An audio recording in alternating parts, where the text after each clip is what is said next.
So I've been reading this book called Dollars and Sex, whose content is based on a college course taught at the University of British Columbia called The Economics of Sex and Love. And I have to say, while this book is really interesting, it has some academically fascinating content, some of the contexts in which the author talks about sex in are fucked up. Mainly because she describes some scenarios in which consent isn't there or can't be assumed, which consent can never be assumed, as consent. For example, she talks about research results from a study conducted asking participants to read a scenario in which two people, Katie and John, go out on a date, and John pays for everything in that date.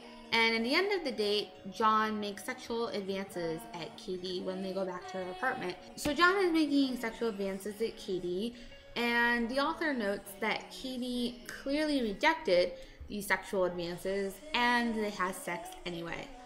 And so the participants in this study were asked the question if Katie should have expected to have sex with John because he paid for them to have an expensive dinner. And while this is already looking pretty bad, the cherry on this fucked up story is that after explaining this, the author doesn't at all address any issues around consent, and where, hey, in this story, there doesn't look like there was consent. In the book, she also uses examples of college students getting drunk and then going to get laid, since she does work at a college and is exposed to college hookup culture. But the problem is that consent and alcohol have a really, really complicated relationship. And consent doesn't really work exactly in the same way when there's alcohol or drugs involved. And next week, I will be talking more in depth about this subject if you are curious to find out more.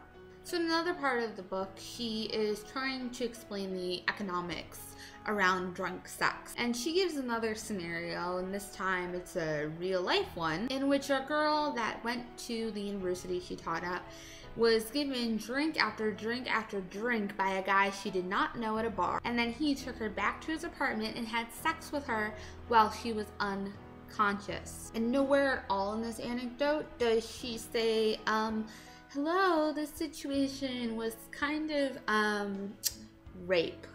And not kind of, it's rape. Really, it's rape.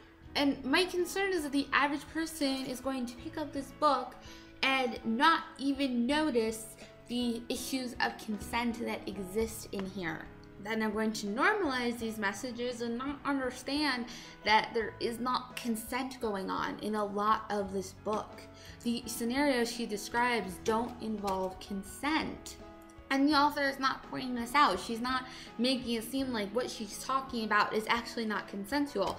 As the title of the book says, Dollars and Sex, this is the economics of sex, not rape. But the problem is that so much of the information in this book details situations that are rape and not sex. The author is treating rape as if it's not rape. And this, my friends, is what rape culture looks like.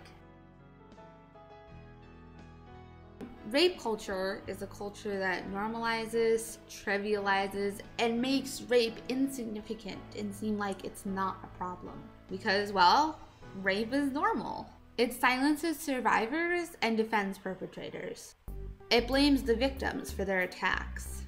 It makes rape seem inconsequential, and worst of all, it makes rape a normal occurrence. This rape culture that we live in is transmitted and seen in all different kinds of ways, this book being one of them. But the real problem is that the messages of rape culture are not seen as a problem, again, because it's normalized. I talked about how this book normalizes sex that doesn't have consent, aka rape.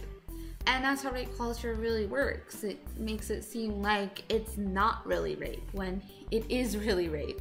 The takeaway is not that rape happened, but rather that the experience was normal, and a lot of times judgment can be placed on the victim. When researchers are asking questions like whether Katie should have expected to have sex because John paid for them to go on an expensive date, they're reinforcing these fucked up ideas that if you do the wrong things or send the wrong messages, you are asking for it.